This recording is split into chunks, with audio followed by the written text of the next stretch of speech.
Shalom, selamat pagi Bapak Ibu serta saudara yang dikasih oleh Tuhan. Kiranya berkat, damai sejahtera dan sukacita dari Tuhan Yesus Kristus senantiasa menyertai kita sekalian. Sebelum kita mendengarkan firman Tuhan dan renungan, marilah kita berdoa. Tuhan Allah Bapa yang Maha Baik, kami sungguh bersyukur atas kebaikan dan kemurahan-Mu.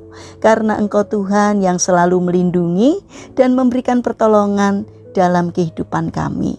Jika sebentar kami akan mendengarkan firman-Mu, kami memohon Tuhan mengurapi kami dengan Roh Kudus-Mu agar kami dapat mengerti dan memahami apa yang Tuhan sampaikan kepada kami melalui firman-Mu. Bimbinglah kami agar iman dan karakter kami semakin hari semakin baik, semakin berkenan di hati Tuhan. Terima kasih Bapa, di dalam nama Tuhan Yesus Kristus kami sambut berkat firman-Mu. Amin. Bapak Ibu serta saudara yang terkasih, bacaan firman Tuhan saat ini diambil dari TB2, Kitab Ulangan pasal 22 ayat 8. Demikianlah sabda Tuhan. Apabila engkau mendirikan rumah baru, maka haruslah engkau memagari sotoh rumahmu, supaya jangan kau datangkan utang darah kepada rumahmu itu, jika seseorang jatuh dari atasnya. Tema renungan saat ini adalah pagari sotoh rumahmu. Bapak Ibu serta saudara yang dikasih oleh Tuhan Yesus Kristus, peristiwa sotoh yang berhubungan dengan awal dosa yang mengerikan adalah peristiwa Daud dan Batseba yang bermula dari berjalan-jalan di atas sotoh istananya. Samuel mencatat bahwa pada waktu raja-raja biasanya maju berperang, Daud justru menyuruh Yoab maju beserta orang-orangnya, sementara dia beristirahat dan tinggal di istananya yang nyaman di Yerusalem. Suatu kali Daud berjalan-jalan di atas sotoh istana dan dia melihat seorang perempuan cantik sedang mandi.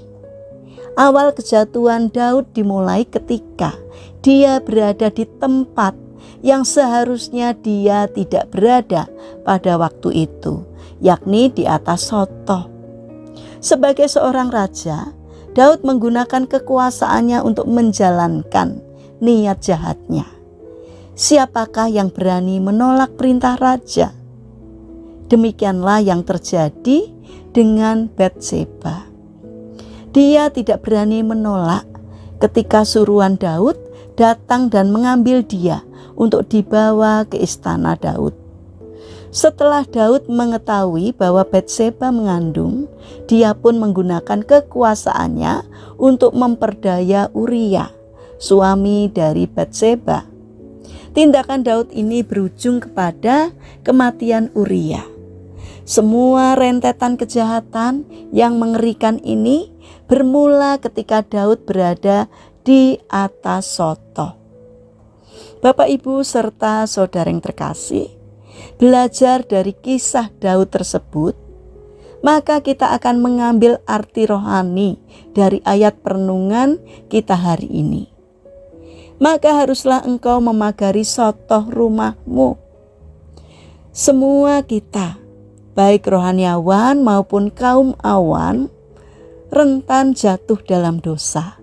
Oleh karena itu, kita harus memagari sotoh kerohanian kita dengan hidup dekat dengan Tuhan, memiliki hati yang takut akan Tuhan, serta kesadaran bahwa kita harus mempertanggungjawabkan kehidupan kita di hadapan Tuhan nanti.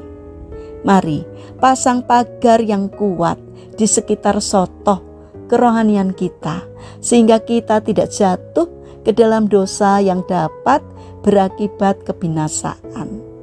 Mari kita bangun karakter taat kepada Tuhan, karena melalui ketaatan kita kepada Tuhan, maka kita dapat terhindar dari segala godaan yang dapat membawa kita jatuh ke dalam dosa. Mari kita berdoa. Tuhan Yesus yang Maha Baik, berikanlah kami kesadaran bahwa kami harus mengawasi pikiran, perasaan, kehendak, serta tindakan kami agar tidak melanggar firman-Mu. Bapa yang Maha Baik, saat ini kami mendoakan bagi mereka yang mengalami permasalahan dan kesulitan hidup. Kiranya mereka tidak menyerah dalam menghadapi kesulitan, melainkan bangkit berjuang. Kiranya Tuhan memberi kemampuan sehingga kesulitan yang dialaminya dapat teratasi. Karena kami percaya bahwa Tuhan berkenan untuk menolong mereka. Bagi mereka yang terbaring sakit, kiranya Tuhan memberkati setiap upaya yang dilakukannya. Kiranya Tuhan berkenan untuk menyembuhkannya. Bapa yang Maha Baik, kami ingin menyerahkan untuk setiap rencana kami hari ini ke dalam tangan-Mu. Sertai kami dalam menjalankan aktivitas kami sepanjang hari ini. Kiranya apa yang kami lakukan senantiasa Tuhan berkati, supaya dapat mendatangkan sukacita dan berkat, tidak hanya bagi diri kami, namun juga bagi sesama kami. Terima kasih Tuhan atas setiap kebaikan-Mu. Kami serahkan doa dan sembahyang kami hanya di dalam nama Tuhan Yesus Kristus. Amin. Puji Tuhan, Bapak Ibu serta saudara yang terkasih, kiranya firman Tuhan dan renungan hari ini dapat menjadi berkat bagi kita semua. Haleluya.